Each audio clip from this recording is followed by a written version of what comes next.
সমিতার দেখাতে সবাইকে শুভেচ্ছা। আজকে আবার একটা কথা মনে হলো যে আমি ছোটোবেলায় গান করতাম রবীন্দ্রসঙ্গীত, তখন তো ওইভাবে বুঝতাম না আর কি। গান ভালো লাগছে, সুর ভালো লাগছে, করছি, এই পর্যন্তই।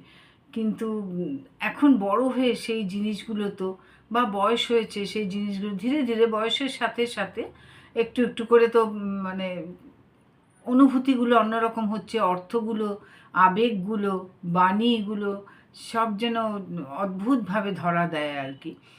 তখন বুঝিনি।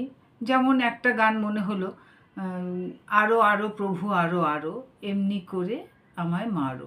তো তখন তো এমনি গেয়ে গেছি। গান শিখিয়েছেন দিদিমণি, যার কাছে শিখেছি। আমার প্রথমে গুরু ছিলেন রঞ্জনা দে সরকার। তাছাড়া অনেক গুরুর কাছে শিখেছি, তো এই গানটাও শিখেছিলাম। তো এখন মনে হচ্ছে যে একটুখানি সবার সাথে শেয়ার করি, যে মানে আমার একদম নিতান্তই মনের ভাবনাটাকে বলা। রবীন্দ্রনাথ ঠাকুর কিভাবে লিখেছিলেন সেটা আমি জানি না।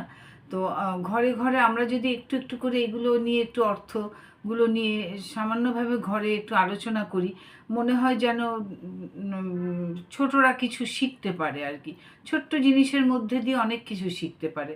যেমন এই গানটা একটা লাইন আমি করে শোনাচ্ছি, তাতে যে অর্থটা আর কি, যেমন আরো আরো প্রভু আরো আরো, এমনি করে এমনি করে আমায় মারো, আরো আরো প্রভু আরো আরো।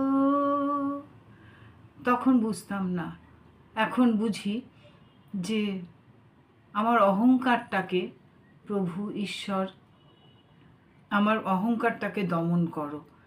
আমার মধ্যে যেন অহংকারের কোনো অস্তিত্ব না থাকে। আমি যেন অহংকারী হয়ে অহংকারের কাছে যেন কোনো দাসত্ব না করে ফেলি। এই জিনিসটা আমার মনে হলো তোমাদের সাথে শেয়ার করি। ছোটদের মধ্যে যদি আমরা ছোট ছোট করে একটু বোধটা জাগাতে পারি, তাইলে প্রত্যেকটা ঘরের পরিস্থিতিও ভালো হয়, আর ছোটরা কিছু মূল্যবোধ শিখতেও পারে, জানতেও পারে, বুঝতে পারে। তখন তারাও তাদের জীবনের হয়তো বা কিছুটা দিশা পাবে। এই ভেবেই আমি হঠাৎ মনে হলো, তাই করলাম ভিডিওটা। এরকম ছোট্ট ভিডিও নিয়ে আবার আমি তোমাদের সাথে দেখা করব। তোমরা সবাই ভালো থেকো আর আমাকে উৎসাহিত করো, তাইলে আমি আরও কিছু অন্যান্য কিছু আমি তোমাদের সাথে ভাগ করে নেব। সবাই ভালো থেকো।